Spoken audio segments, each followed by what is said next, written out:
This channel does not promote any violent, harmful, or illegal activities. All content provided by this channel is meant for an educational purpose only. বাহ, এবার হয়েছে স্বাদ। হ্যাঁ, অপূর্ব স্বাদ। MDH এর চাঙ্কি চাট মশলা, জীবনে আসল স্বাদ জাগলো। আসল মশলা yes MDH।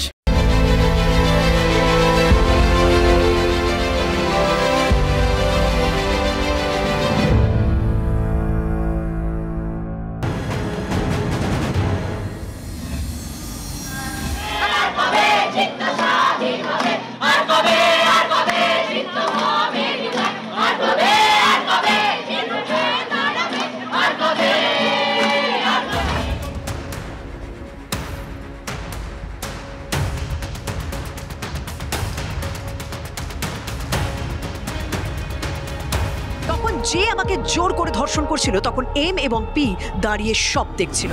আমি এক টানা জীবন বাঁচাতে লড়েছি, কিন্তু সে আমাকে জোর করে ধর্ষণ করেই যায় করেছি এবং আমার বয়ান লিখছি। আমি বিচার চাই। এক আইনের ছাত্রী হিসেবে এখন আমি একজন ভিকটিম। আমি চাই আমি যেন দ্রুত বিচার পাই। নমস্কার, দেখছেন ঠোঁটকাটা। আপনাদের সঙ্গে আমি রাজা চট্টোপাধ্যায়। আপনাদের প্রত্যেককে স্বাগত জানাই। খাস কলকাতায় আইন কলেজের গার্ড রুমে, সিকিউরিটি রুমে আইনেরই ছাত্রীকে গণধর্ষণের অভিযোগ। আর নাটের গুরুকে এই কলেজেরই প্রাক্তনী, বর্তমানে সেই কলেজেরই অস্থায়ী কর্মী এবং দাপিয়ে বেড়ানো টিএমসিপি নেতা। তিলোত্তমা কাণ্ড ঘটেছিল ডাক্তার তৈরির প্রতিষ্ঠানে, মানে মেডিকেল কলেজে, আরজিকর মেডিকেল কলেজ। আর এবার এই গণধর্ষণের অভিযোগ উঠল যেখানে আইনের ছাত্রছাত্রীরা পড়েন, যেখান থেকে আইনজ্ঞ তৈরি হয়, ভবিষ্যতের আইনজ্ঞ। আইন কলেজেই আইনের ছাত্রীকে গণধর্ষণের অভিযোগ। নাটের গুরু টিএমসিপি নেতা মনোজিৎ মিশ্র। গণধর্ষণে অভিযুক্ত আরও দুই কলেজেরই দুই ছাত্র, জাইব আহমেদ এবং প্রমিত মুখোপাধ্যায়। তারা ফার্স্ট ইয়ারের ছাত্র। ভেবে দেখুন একবার, প্রথম বর্ষের পড়ুয়া। কি দুঃসাহস এবং কি বিকারগ্রস্ত তারা। তিনজনকেই গ্রেফতার করেছে পুলিশ।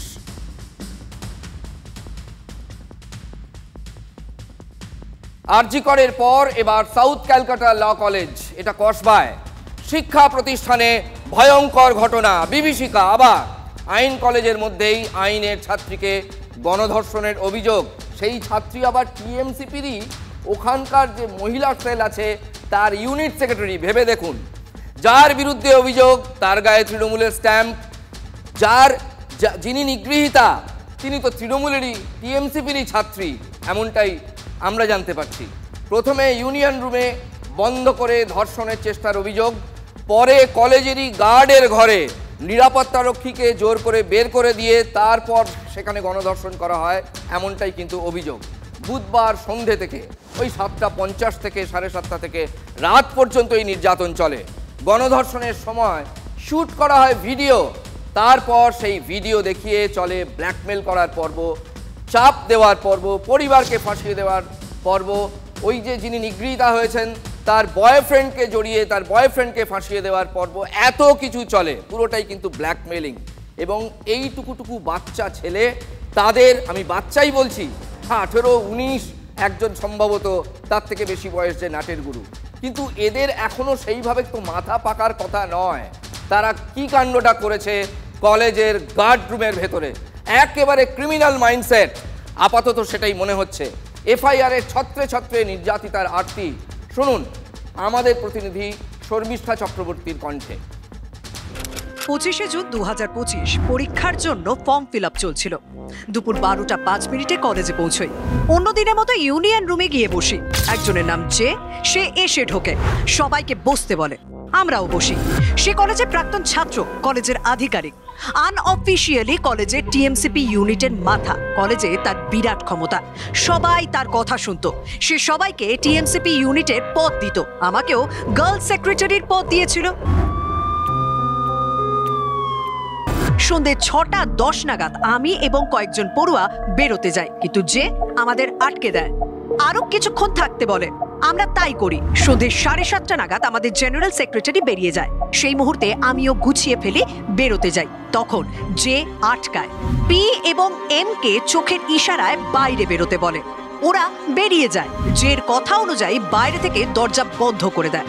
কয়েক সেকেন্ডের মধ্যে সবকিছু ঘটে যায়। আমি নিজেকে সাহায্য করতে পারছিলাম না।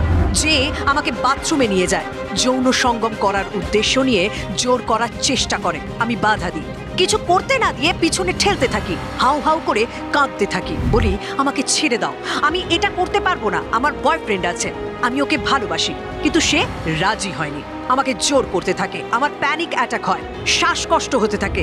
জে, এম এবং পি কে ভিতরে ডাকে, আমি ওদের সাহায্য চাই। আমাকে হাসপাতালে নিয়ে যেতে বলি ওদের, কিন্তু ওরা আমাকে সাহায্য করেনি। তখন ওদের বলি আমার জন্য একটা ইনহেলার এনে দিতে। এম সেটা এনে দেয়, আমি সেটা নিই, একটু বেটার ফিল করি। আমার জিনিসপত্র গোছাই, বাইরে যাই পালানোর জন্য। দেখি ওরা মূল দরজায় তালা ঝুলিয়ে রেখেছে। গার্ডও হেল্পলেস ছিল, আমাকে সাহায্য করতে পারেনি। এম এবং পি আবার জোর করে ইউনিয়ন রুমে নিয়ে যায় আমাকে। জেকে বলি আমাকে ছেড়ে দিতে, এমনকি ওর পায়ে পড়ি, কিন্তু ও আমাকে ছাড়েনি। সে এম এবং পি কে বলে আমাকে গার্ডের ঘরে নিয়ে যেতে, গার্ডকে বাইরে বসিয়ে রাখতে বলে। ঘরটা হচ্ছে একদম গ্রাউন্ড ফ্লোরে, যে ঘরে এই ঘটনাটা ঘটানো হয়েছে বলে অভিযোগ করছে সেটা ইতিমধ্যে পুলিশের পক্ষ থেকে সিল করে দেওয়া হয়েছে। এই ঘরটা থেকে আমি মেন রাস্তার দূরত্বটা দেখাবো, কারণ এটা জনবহুল এলাকা এবং সন্ধ্যেবেলার ঘটনা। দেখো একদম সামনে একেবারে রাস্তা রয়েছে, এই জনবহুল এলাকা 700 মিটার দূরে কসবা পুলিশ স্টেশন রয়েছে। সেখানে এই কলেজের নিরাপত্তা রক্ষীরাও ছিলেন, 2 নিরাপত্তা রক্ষীকে বাইরে বের করে দেওয়া হয়েছিল। এবং আমি এফআইআর কমপ্লেন যা পেলাম সেখানে রীতিমতো বলা হচ্ছে নিরাপত্তা রক্ষী দর্শকের ভূমিকা পালন করছে এবং এই ঘরেই যাবতীয় ঘটনা ঘটানো হয়েছে। যে আমাকে বিবস্ত্র করে, জোর করে আমাকে ধর্ষণ করতে শুরু করে। আমি যখন আটকাই আমাকে ব্ল্যাকমেল করে, আগের মতোই আমাকে হুমকি দেয়। সে আমাকে হুমকি দেয় আমার বয়ফ্রেন্ডকে খুন করে দেবে এবং আমার মা বাবাকে গ্রেপ্তার করিয়ে দেবে। তারপরও আমি লড়তে থাকি। তখন আমাকে আমার নগ্ন অবস্থায় 2টো ভিডিও দেখায় যখন সে আমাকে ধর্ষণ করছিল। দেখুন, তিলোত্তমার মৃত্যুর পর আমাদের রাজ্যে 8খানা ফাঁসির নির্দেশ হয়েছে, সবকটাই নাবালিকা নির্যাতনের ঘটনায়। বেশিরভাগ ক্ষেত্রেই নির্যাতন করে খুন করে ফেলা হয়েছে। তারপরও কিন্তু যে কে সেই, মানে কোথাও তো এই যে ক্রিমিনাল মাইন্ডসেট যাদের মধ্যে একটা ভয় তৈরি হবে। হ্যাঁ, এটা ঠিক যে এর মধ্যে কোনো ফাঁসির এক্সিকিউশন হয়নি, কিন্তু কোথাও তো একটা ভয় তৈরি হবে। হচ্ছে না সেটা, এটা অদ্ভুত একটা ব্যাপার। অথবা হচ্ছে না বলা ঠিক নয়, হয়তো যদি ফাঁসিগুলোর এক্সিকিউশন হয় তাহলে হয়তো হতেও পারে। আরজি করের মতো এখানেও পুলিশের বিরুদ্ধে বিস্তর অভিযোগ, মারাত্মক অভিযোগ উঠেছে পুলিশের বিরুদ্ধে। অভিযুক্তদের নাম লুকিয়ে ফেলার চেষ্টা, এটা কসবা থানার বিরুদ্ধে। কিভাবে সেটা? এফআইআরে গ্রেফতারি নিয়ে বিবৃতিতে ইংরেজি বর্ণ ব্যবহার করা হয়েছে, পুলিশ ব্যবহার করেছে। কোথাও লেখা হয়েছে যে, অর্থাৎ পুরো নামটা না লিখে। এটা সম্ভবত আদ্যক্ষর ব্যবহার করা হয়েছে বা নামের একটা অংশ ব্যবহার করা হয়েছে। কোথাও এম, কোথাও আবার পি লেখা হয়েছে। এমনকি নির্যাতিতার অভিযোগপত্রে ওই হোয়াইটনার দিয়ে নাম মুছে দিয়ে একটা অক্ষর রেখে দেওয়া হয়েছে, এইরকমও দেখা যাচ্ছে। কেন? এটা খুব বড় একটা ব্যাপার, এরকম তো আমরা ইতিপূর্বে দেখিনি। এটা কি অভিযুক্তদের আড়াল করার চেষ্টা? আমি এরকম ঘটনা দেখিনি। যে আমরা জানি আইনে যে ভিকটিম তার নাম পরিচয় গোপন রাখতে হয়, ডিসক্লোজ করা যায় না। এখানে পুলিশ যারা অভিযুক্ত তাদের নাম গোপন রেখেছে। যখন যে আমাকে জোর করে ধর্ষণ করছিল তখন এম এবং পি দাঁড়িয়ে সব দেখছিল। শুধুমাত্র মনোজিৎ মিশ্র তো নয়, আরো 2 জনের নাম উঠে আসে। দীক্ষা, তোমার কাছে আমি এই জায়গাটা জানতে যাব। এই 2 জনের যে নাম উঠে আসে আমি তাদের বয়সটা লক্ষ্য করলাম, 19 এবং 20। ওরাও কি এই কলেজের স্টুডেন্ট? তাদের ভূমিকাটা কি ছিল? এই কলেজের স্টুডেন্ট, এবং সবথেকে বড় কথা হচ্ছে এখানকার যিনি এখন ভাইস প্রিন্সিপাল রয়েছেন তার কিন্তু ভূমিকা আমার বলতে হবে। পুলিশকে 3 জনকে যখন অভিযোগকারী বলছেন, কমপ্লেন করছেন, পুলিশকে কেন নামটা দেওয়া হয়নি? আপনি কলেজের তরফ থেকে, আপনি তো এখানকার অভিভাবক, আপনি নামটা কেন দিলেন না পুলিশকে? পুলিশ যা জানতে চাইবে এখন আসবে। পুলিশ এখনো তো আমার কাছে কোনো রিটেন কিচ্ছু পাঠায়নি, কিছু না। পুলিশ আসবে, আসলে পরে আমি সব বলবো। আপনি তাহলে কোত্থেকে জানতে পারলেন ম্যাডাম? হ্যাঁ, আমাকে গার্ড বলেছে 2টো রুম সিল হয়েছে। তারপরে সকালে পুলিশ ফোন করে জানিয়েছে। আজকে সকালে সঙ্গে সঙ্গে আমি জিবি প্রেসিডেন্টের কাছে গেছি, অশোক দেবের কাছে। এবং অশোক দেব স্যার বলেছে আজকে রথযাত্রার ছুটি আছে, তুমি সোমবার দিন আমরা এটা নিয়ে বসছি, এবং এমন কোনো ঘটনা ঘটে থাকলে কলেজে আমরা মানে জঘন্য থেকে জঘন্য শাস্তি চাই। শুনলেন, আজ রথের ছুটি, তাই এই আইন কলেজে সোমবার দিন বসবে গভর্নিং বডির মিটিং এবং প্রেসিডেন্ট অশোক দেব বসবেন বৈঠকে। খাস কলেজের মধ্যে, তাও আবার গার্ড রুম, যে জায়গাটা সব থেকে বেশি নিরাপদ হওয়ার কথা। যিনি নিরাপত্তা দেন তাদের জন্য আলাদা ঘর থাকে, সেইখানে টেনে নিয়ে গিয়ে রেপ করা হয়েছে বলে অভিযোগ। কলেজের মধ্যে গণধর্ষণের ভয়ঙ্কর অভিযোগ উঠেছে, সেটা নিয়ে সোমবার বসবে জিবি বৈঠক। কেন? ছবি সব বলে দিচ্ছে। এই তো দেখুন, জিবি প্রেসিডেন্ট অশোক বাবুর ডান দিকে বাঁ দিকে মূল অভিযুক্ত মনোজিৎ মিশ্র, আর ভাইস প্রিন্সিপাল তিনি কিচ্ছুটি জানেন না, এমনটাই তিনি দাবি করছেন। বুধবার গণধর্ষণের অভিযোগ উঠল, তারপর 3 অভিযুক্ত গ্রেফতারও হয়ে গেল। ভাইস প্রেসিডেন্ট নয়না চট্টোপাধ্যায় নাকি জানেনই না, বাইরে মিটিংয়ে ছিলেন তখন।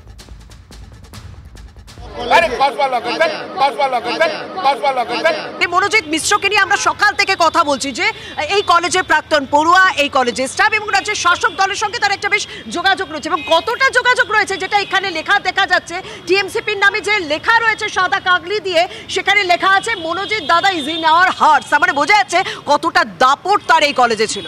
ডাকনাম ম্যাঙ্গো, সেই মনোজিৎকে এখানে মাস 7-8 আগে অস্থায়ী কর্মী হিসেবে নিয়োগ করা হয়, এবং যে অভিযোগকারিনীর কথা বলা হচ্ছে সেই অভিযোগকারিনী কিন্তু তাকে ডেকে আনা হয়েছিল ফোন করে।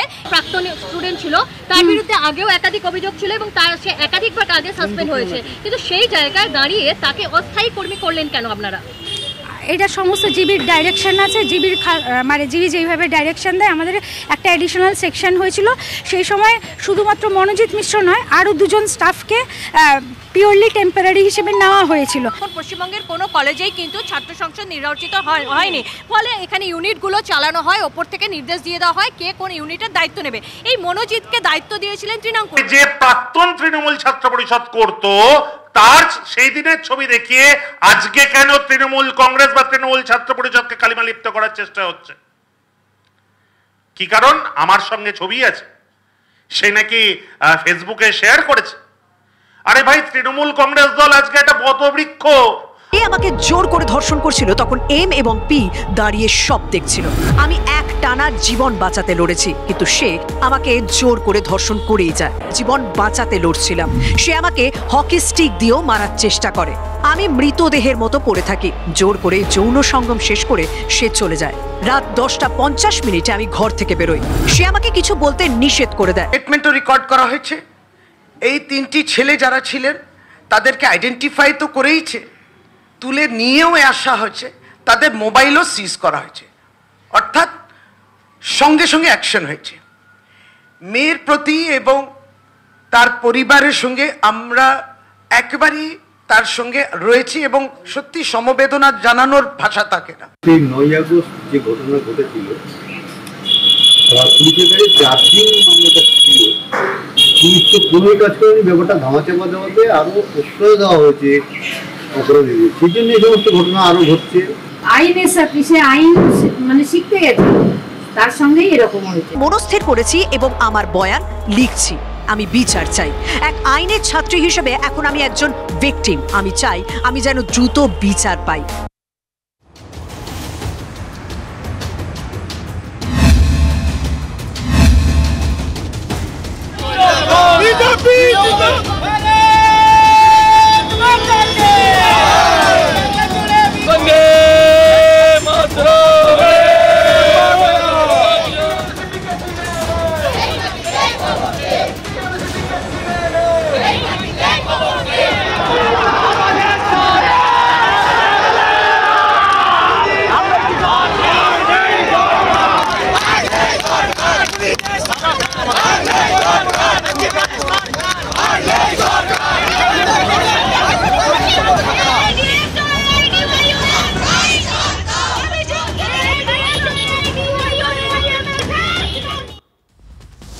ডাক্তারি পড়ুয়ার পর আইনের ছাত্রী, আরজি করের পর কসবার সাউথ ক্যালকাটা ল কলেজ, তিলোত্তমা কাণ্ডের 10 মাসের মাথায় শহরে গণধর্ষণের অভিযোগ, তোলপাড় হচ্ছে কলকাতা। পুলিশ সর্বোচ্চ শাস্তির বন্দোবস্ত করুক, বিড়ম্বনায় পড়ে বলছে তৃণমূল। বাংলার মুখ্যমন্ত্রী আপনি যখন প্রভু জগন্নাথ দেবকে রথে টানছেন, তখন আপনার বাংলায় বাংলার সুভদ্রা ধর্ষিতা হচ্ছে। কিন্তু মেয়েকে যদি একটু করে ও সান্ত্বনা দিতে পারি, তাহলে এটাই বলতে পারি, দেখো তোমার উপরে যারা এই বর্বর ঘটনাটা করেছে তাদেরকে আমরা ধরে একবারই হাজতে পাঠিয়েছি। এই রাজ্যে বাংলার মুখ্যমন্ত্রী মমতা ব্যানার্জি ছাড়া আর কোনো মহিলা সুরক্ষিতা নয়। আপনাকে জবাব দিতে হবে। এই জিনিসকে রাজনীতির জন্য আমরা চুপ করে থাকতে পারি না। নাম, পদবি, জাতি, ধর্ম বড় কথা নয়। পরিষ্কার কথা, এদের শাস্তি, এরা জানোয়ার, পিঠের চামড়া তুলে দেওয়া উচিত। পুলিশকে আমরা অনুরোধ করছি যে আপনারা সর্বোচ্চ শাস্তির ব্যবস্থা করুন। এই সব জানোয়ারকে সমাজে ছেড়ে রাখা যায় না, যাবে না। যিনি নির্যাতিতা হয়েছেন বলে অভিযোগ, তিনি টিএমসিপির নেত্রী। আবার মনোজিৎ মিশ্র, যে নাটের গুরু এই গণধর্ষণ কাণ্ডে মূল অভিযুক্ত, সে তৃণমূলেরই ছাত্র নেতা বলেই কি শাসকের এতটা বিড়ম্বনা? তৃণমূলের একাধিক নেতামন্ত্রীর সঙ্গে মনোজিতের ছবি প্রকাশ্যে এসেছে এবং যথারীতি সেই এক মন্ত্রোচ্চারণ করে চলেছেন তৃণমূলের নেতারা। এত বড় বটবৃক্ষর মতো দল কি করে চিনব, কে কি করে বেড়ায়, যথারীতি যা বলেন অন্য ক্ষেত্রে এক্ষেত্রেও তাই বলছেন। সেই অস্বস্তির মুখেই কুণাল ঘোষ, দেবাংশু ভট্টাচার্যদের সোশ্যাল মিডিয়ায় সক্রিয় হতে হয়েছে। দেবাংশু লিখেছেন, বাংলা বলেই এত দ্রুত গ্রেফতার, মানে আইন শৃঙ্খলা কত ভালো সেটা উনি বোঝাতে চেয়েছেন দেবাংশু ভট্টাচার্য, তৃণমূলের যুব নেতা। রাজ্য সরকার জিরো টলারেন্স নীতি নিয়ে চলছে, এটা তার দাবি। সেটা ফারাক্কা, জয়নগর, শিলিগুড়ি যে কোনো উদাহরণই হোক না কেন, বাংলা নারীদের জন্য সুরক্ষিত ছিল, আজও আছে, ভবিষ্যতেও থাকবে, লিখছেন দেবাংশু। আমাদের বিশ্বাস কসবার অপরাধীরাও রেহাই পাবে না। কসবায় আইনের ছাত্রীকে কলেজের মধ্যেই গণধর্ষণের অভিযোগ, ঘটনার তীব্র নিন্দা করেছেন তৃণমূলের মিডিয়া সেলের ইনচার্জ দেবাংশু ভট্টাচার্য। মনোজিৎ সেই টিএমসিপি নেতা যার নামে গত 10 বছরে অন্তত পক্ষে 20টা 30টা দুর্নীতির অভিযোগ, রেপ থ্রেট দেওয়ার অভিযোগ, শ্লীলতাহানির অভিযোগ। এই ধরনের একজন ক্রিমিনাল সে কেন ক্যাম্পাসের ভেতর থাকবে? ক্যাম্পাসটা পড়াশোনার জায়গা নাকি ক্রিমিনালদের আতুরঘর তৈরি করবার জায়গা? যেই করুক, যে দলেরই হোক, বাংলায় ঘটনাটা ঘটলে কার দায়িত্ব? বাংলায় অপরাধ করার হিম্মত কার হয়? কলেজগুলোর ইউনিয়ন কার দখলে?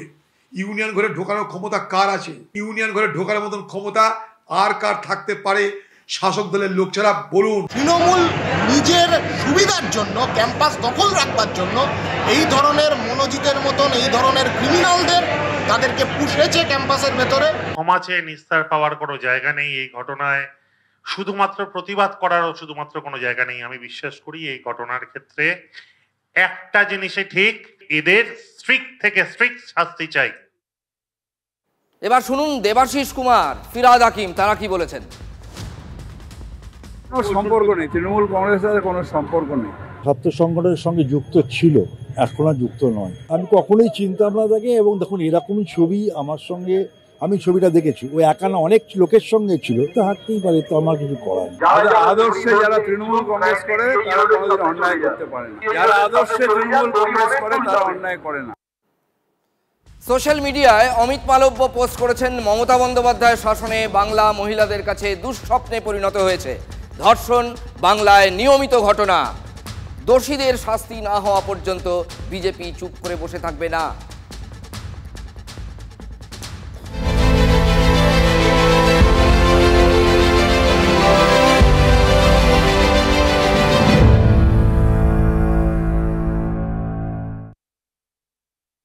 ব্রেকিং নিউজ, রাজ্য সরকারি কর্মচারীদের এখনই বকেয়া মহার্ঘ ভাতা বা ডিএ দিতে পারছে না রাজ্য।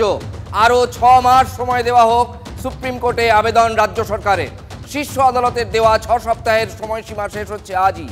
আজ রাত 12টা পর্যন্ত অপেক্ষার পর ফের আদালতের দ্বারস্থ হওয়ার হুঁশিয়ারি আন্দোলনকারী সরকারি কর্মীদের। কর্ণাটকের অভয়ারণ্যে মারাত্মক ঘটনা, 5টি বাঘের রহস্য মৃত্যু হয়েছে একটি বাঘিনী ও 4 শাবকের। বিষ মেশানো মাংস খাওয়ার ফলেই এই মর্মান্তিক ঘটনা, প্রাথমিক অনুমান বন দপ্তরে। তদন্তের নির্দেশ কর্ণাটকের পরিবেশ মন্ত্রীর। বাঘ হত্যার পেছনে কি চোরাশিকারীদের হাত, উঠছে প্রশ্ন।